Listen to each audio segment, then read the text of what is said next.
Bienvenidos al cierre de los mercados acá en Primera Página Televisión, el espacio en donde revisamos el comportamiento de la Bolsa de Valores de Nueva York y también de los mercados de la integración NUAM. Comenzamos esta emisión.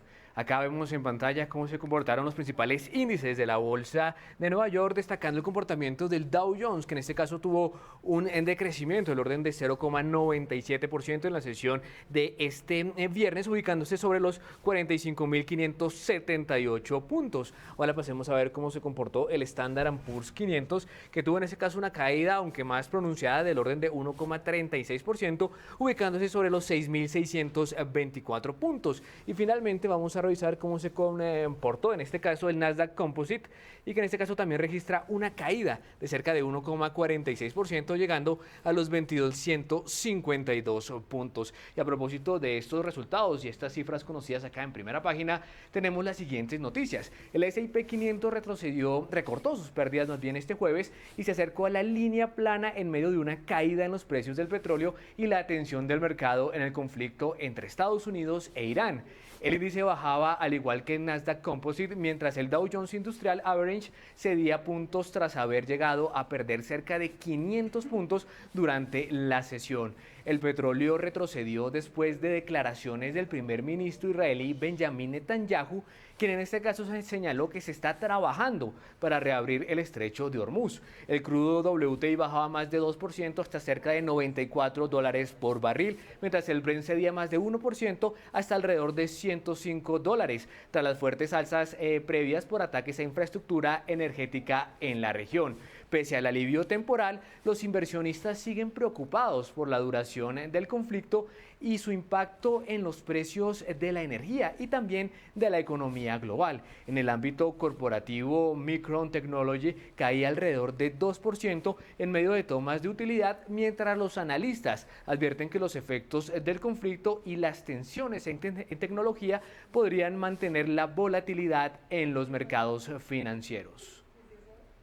Les cuento también que tras revisar esta información, veamos entonces cómo cerraron los mercados de la integración NUAM, empezando con la Bolsa de Valores de Colombia. Acá tenemos el resultado de la Bolsa de Valores de Colombia, donde vemos que su principal índice, el MSCI Colcap, tuvo un incremento del orden de 1,4% en la sesión de este viernes, ubicándose sobre los 2.230 puntos. En este caso vamos a ver cuáles fueron las acciones que más cayeron, en este caso en la jornada de hoy, donde vemos que Corfi Colombiana tuvo una caída del orden de 9,94%, Banco de Bogotá cayó 8,85%, Preferencial Da Vivienda tuvo una disminución de 6,05%, mientras que Mineros bajó 5,75%, y en este caso Grupo Éxito cierra este top 5 con una disminución del orden de 5,61%. A propósito de estos resultados de la Bolsa de Valores de Colombia en la sesión de este viernes, les cuento precisamente que la Asamblea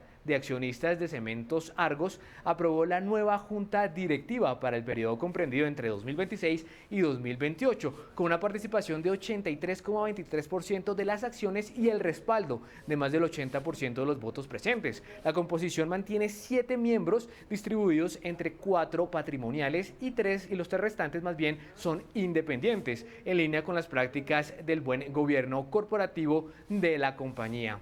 También les cuento que entre los cambios se destaca el ingreso de Juan Esteban Calle, Felipe Aristizábal y también de Juan Esteban Mejía como nuevos miembros patrimoniales, mientras que se mantiene en este caso continuidad en el resto del órgano directivo. Como independientes fueron designados Cecilia Rodríguez, León Teicher y Carolina Soto, en un proceso realizado conforme a los procedimientos internos y también la normativa aplicable.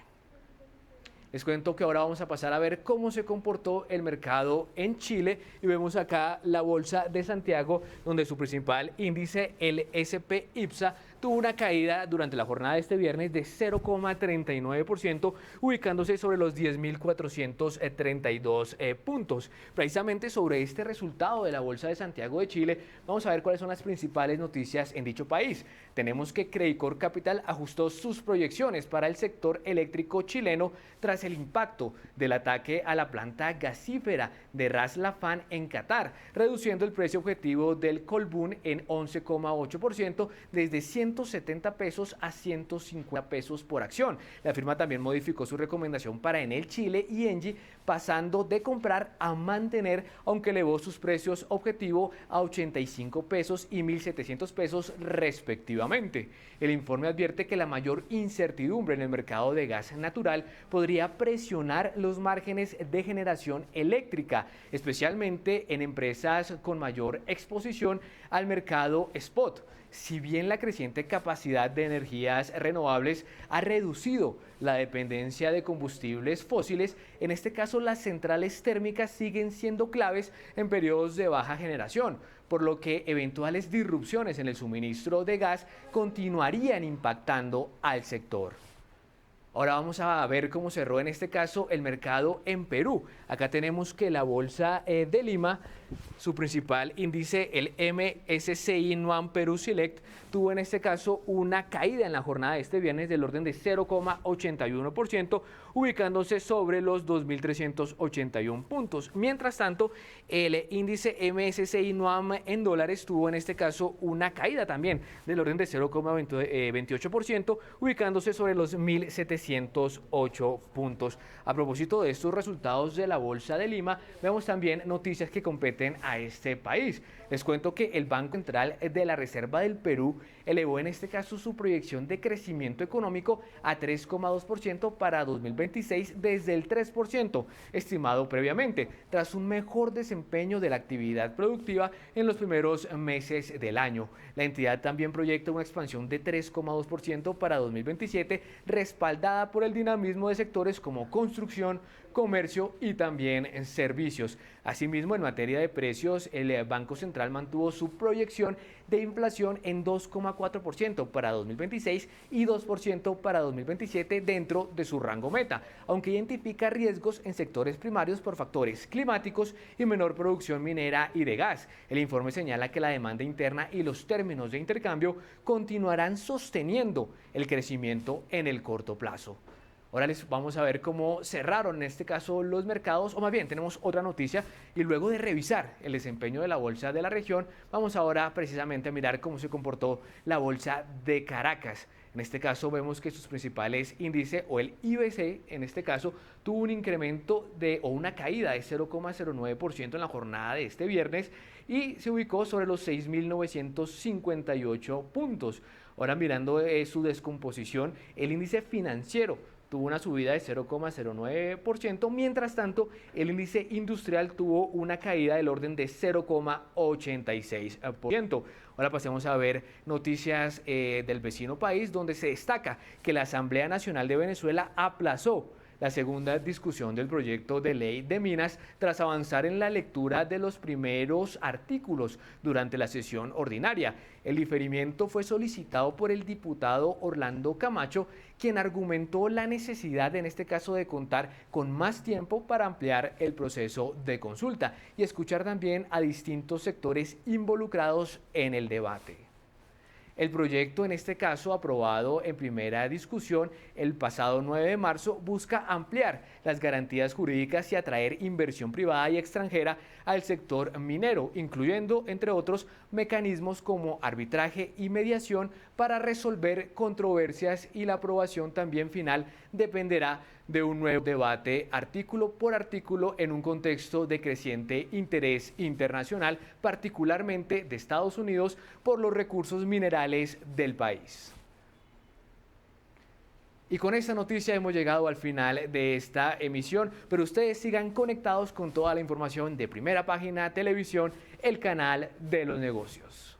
Hola, hoy vamos a desglosar las 5 claves que están moviendo los hilos de la economía global ahora mismo. Es un panorama complejo, sí, pero lo vamos a analizar paso a paso para que se entienda súper bien qué es lo que está pasando en realidad. Miren, para empezar, es fundamental entender que esto no es un simple vaivén del día a día en el mercado. Lo que estamos viendo es algo más de fondo, un cambio estructural. Es un proceso que los analistas llaman de de-risking, o sea, de reducción de riesgo, donde los grandes inversionistas de verdad están deshaciendo sus apuestas más arriesgadas de una forma muy notable. Ok, esta va a ser nuestra hoja de ruta para hoy. Vamos a seguir estos 5 puntos como si fuera una historia, porque están súper conectados.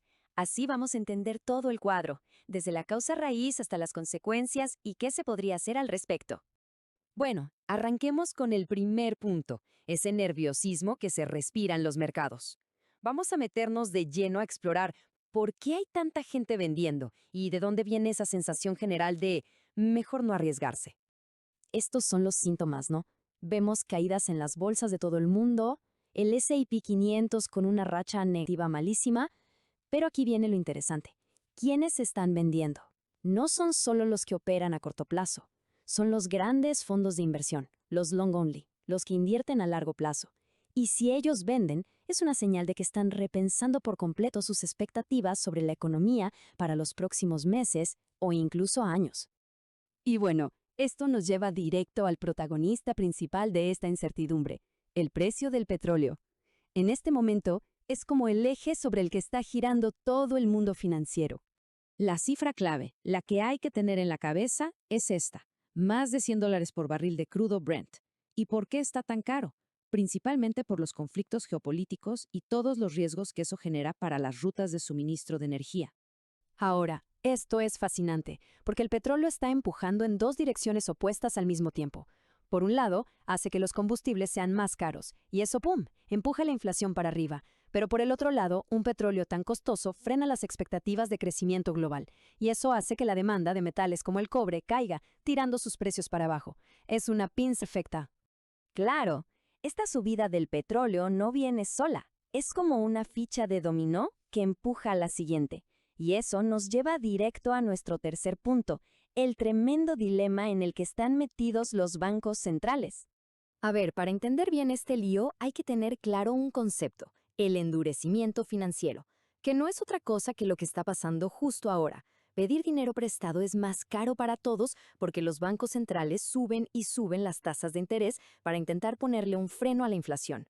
Entonces, ¿qué es lo que hace que esta situación sea un verdadero dolor de cabeza para entidades como la Reserva Federal de Estados Unidos? ¿Por qué es un dilema tan complicado? Y aquí está el meollo del asunto. Es un callejón sin salida. La misma herramienta que usan para combatir la inflación, subir las tasas de interés, también le pone un freno de mano a la economía. Básicamente, la medicina para los precios es veneno para el crecimiento. Y eso genera un miedo enorme a una desaceleración o algo peor. Y por este dilema, el mercado ya mandó un mensaje clarísimo.